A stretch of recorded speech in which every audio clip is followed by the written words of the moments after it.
It's been about a decade since the 2010 NBA draft, and as we look back at the 2010 NBA decade as a whole, I'm going to redraft the entire first round of this particular draft. Redrafting this class, undrafted rookies and all, was more difficult than I initially thought. Not that I was expecting a deep class of players now that we have 9 years to look back at them, but you still might be surprised at the quick drop-off in talent. As I do these redrafts, I do want to establish a criteria, a formula, if you will, to determine which players go over who. But enough talk. Let's get to the redraft. The sooner we do, the sooner people can get mad at me and tell me I don't watch the games.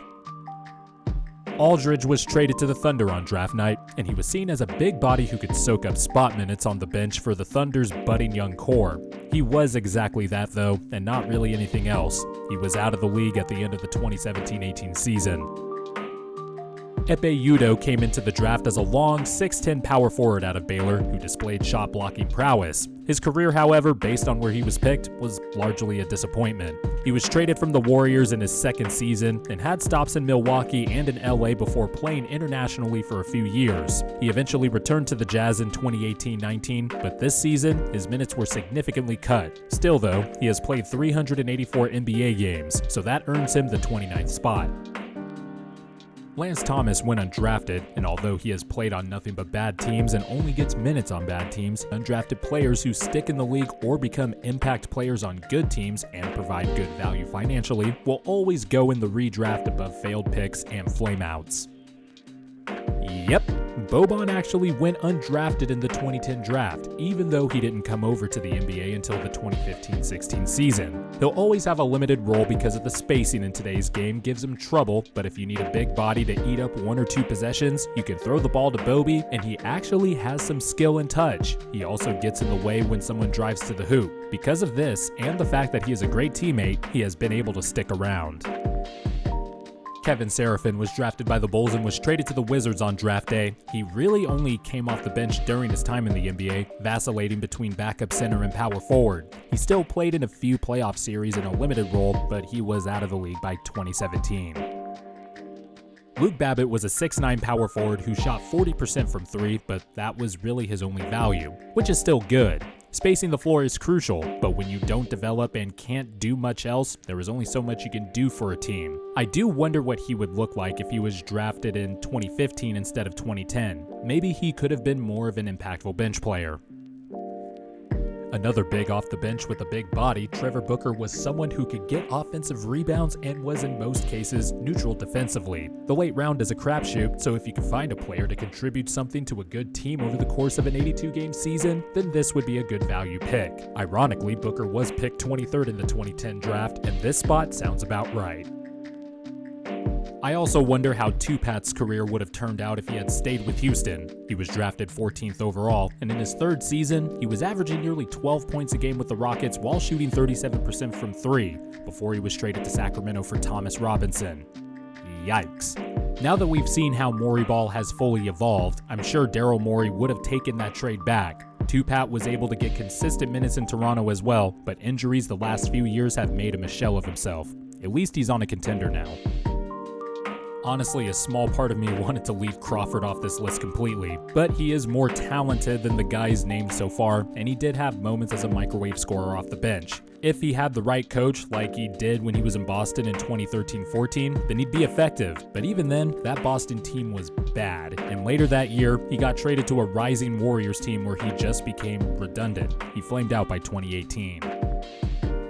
Wesley Johnson was a bust based on where he was picked. He played mostly on bad teams, sure, but he was supposed to be this dynamic scorer coming out of Syracuse, and he was anything but. He was a terrible shooter, and his defense was so bad that he couldn't even reinvent himself into a 3-and-D role player for a good team. Yet somehow, I would draft him here because this is where good teams usually pick, and maybe he could have realized that role sooner on a good team. Ish Smith is another undrafted player who has managed to hang around the league as primarily a backup point guard. At this spot in the draft, if you were guaranteed to get a career backup, then you would be luckier than a lot of teams picking in this range. He has bounced around on 11 different teams, but if you're a ball handler and have speed like Ish does, you're going to have a roster spot. One of my first what-if role players, Landry Fields looked like a steal for the Knicks in the second round, having the makings of a 3-and-D wing. After his second season with the Knicks, the Raptors agreed to a 3-year offer sheet, but an unfortunate and mysterious nerve injury destroyed Landry's shot, and he is now out of the league. I'm convinced he would have been an impact player. He was solid defensively and shot damn near 40% from 3 on decent volume during his rookie year. Pondexter is high on this list because he was a solid role player at his peak that brought good value to a good team. His first 3 years, he looked like he was going to be another one of the prototypical 3-and-D wing players that would be highly coveted throughout the decade. But after a stellar outing in the 2013 playoffs, a foot fracture tanked his 2013-14 season. Then in May of 2015, after what was another solid year as a role player for the Pelicans, he had the first of what would be 7 surgeries done on his left knee. Pondexter missed a full 2 years and it robbed him of a long NBA career. If Larry Sanders played just a little bit longer, he would have shot up this list pretty easily. At the very least, he was going to be a 10-and-10 guy with an immense impact on the defensive end. In his third season, he started to blossom, averaging almost those numbers while also averaging nearly 3 blocks per game. He finished third in voting for most improved player. Unfortunately, after that season, his career ended because of injuries, the league's archaic policy on weed, and he also found what was best for his well-being. Evan Turner has a strange game. He can't shoot, is a poor defender, but he is a big body, he can rebound a little bit, ball handle, and facilitate a little. Unfortunately, a specific skill set like that means you need the right coaches to bring the best out of you. And that's what Brad Stevens did in Boston for 2 years, where Turner saw his most productive years. You don't want to build around him, but maybe if he was drafted now, coaches would turn him into more of a Boris Diaw power forward type. For the first 5 years with Detroit, Moose was a solid offensive player. He was a skilled double-double guy and was a good passer for a big. After his 2015-16 season with the Bucks, however, the game started to move way past him, and his slow-footed nature caused him to go from consistent starter to a consistent backup. He had gone this whole season without signing to a team, and I have a feeling that it might be it for him. Ed Davis is just a solid backup big and has been for a long time. He'll usually do the right thing on defense, and he is a tremendous rebounder, especially on the offensive glass. If you look at his per 36 numbers, he is a double-double type player, and to boot, he doesn't need the ball in his hands to be effective. A fine choice at 14. Lance was a find in the second round, and his last 2 years in Indiana are pretty much why he is here. I think in the right situation, he proved not only to be effective, but an actual important cog to a team that made it to back-to-back conference finals, going toe-to-toe with the Heatles. He wanted bigger britches and teamed up with Kemba Walker in Charlotte, and that didn't go so well. But at his peak, Lance was a dog defensively, and a big-bodied 6'5" guard who could do a little bit of everything. Did you know Grievous Vasquez was top 3 in assists for one season? Well, now you do. Vasquez was mainly a backup point guard on bad teams, but he did show his worth in that role when he joined a rising playoff team in the Raptors. He was a good setup man, had a few years of shooting 37% from 3, and he had size.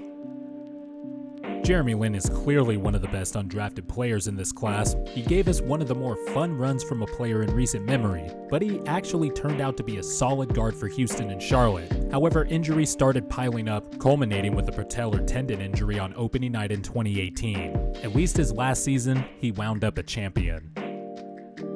While I have soured a lot on Whiteside over the years, there is no denying that he really made himself into a good player relative to where he was drafted. He played only 19 games in his first 2 seasons, was out of the league for 2 years, and then joined the Miami Heat and made a name for himself for 3 years. He earned himself an overinflated contract, but I'd still pick him here because a double-double guy who is a shot blocker is worth a lottery pick in this redraft.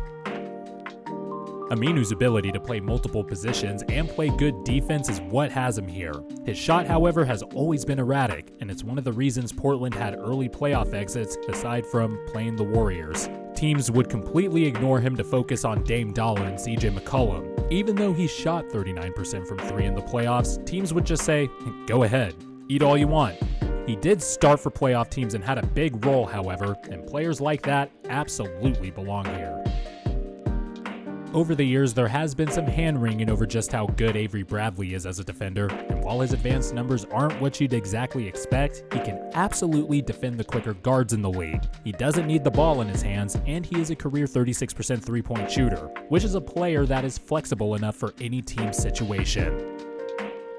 Bjelica was a good player in hiding mainly because then Timberwolves head coach Tom Thibodeau loved playing his starters too many minutes. But whenever Bjelica played, he was productive. A big who can stretch the floor as a 40% three-point shooter, can pass a little, and can rebound. This year with the Kings, he has flourished with more minutes and is a great utility player.